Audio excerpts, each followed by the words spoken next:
A bad choice, right? So we want to think, what's going to be required? Oh, I didn't get a painting wet yet either. We'll talk through that because we're about done. I think some of us are tired. Yes. Okay. With an album, let's get a larger sheet of blotter. Oh, look, Randy. Oh, there's the photo. Yeah. So could we? Thank you. Pin up the official NASA photograph, the rare and valuable. We have a couple of them. Larger blotter. Okay. Thank you. We tend not to work on the cracks because it actually could be slightly different height.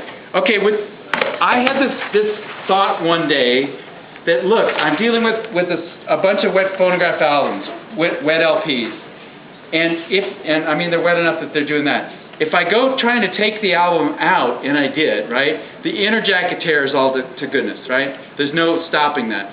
So, and we'll need some big Hollytechs too.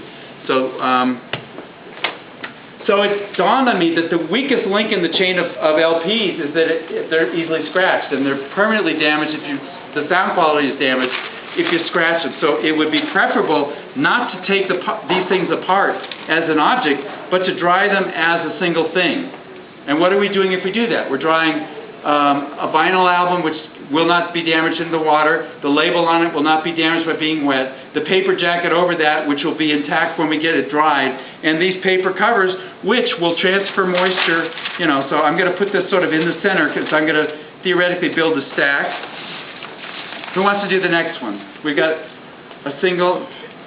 Wouldn't the paper cover Stick to to the the vinyl? yeah. Are they coated? Like No, to the vinyl. No. No? No, it'll be fine. I've done them, yeah. Yeah. But it's going to be hard to prove it because... Yeah, no, but that's what I would have guessed. I would have guessed the cardboard would have stuck But to if the it did, album. it would clean out anyway. It will. What it's doing now is it's sticking by capillary action, but there's no adhesives involved. And what will happen as it dries is that capillary action lets go, but there's no adhesive in the mix. So it's simply going to, as we eliminate the moisture from this package, essentially, then it will dry. At some point, we could take the album out, and we could dry the paper separately and we wanted to keep it nice this way. Your problem is still the vinyl, because we're still now storing vinyl temporarily with no protection, which is what this represents. Who's going to do this one? And we need a Hollytech sheet. Yeah, so we're here.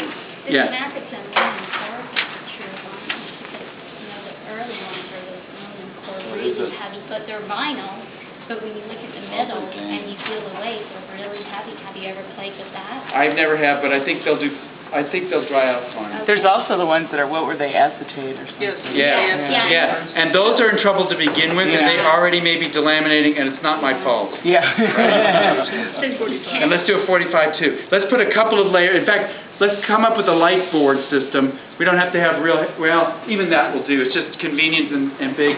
So what we're doing is we've created a pile of square albums, then we could create a pile of something else. If I put the little one on top of the big one, I might get sort of lack of even pressure. So for the sake of this exercise, we'll do this, and we could do a smaller blotter. Are these empties? Okay, so keep going. You're doing great. Okay. What about the magnetic media?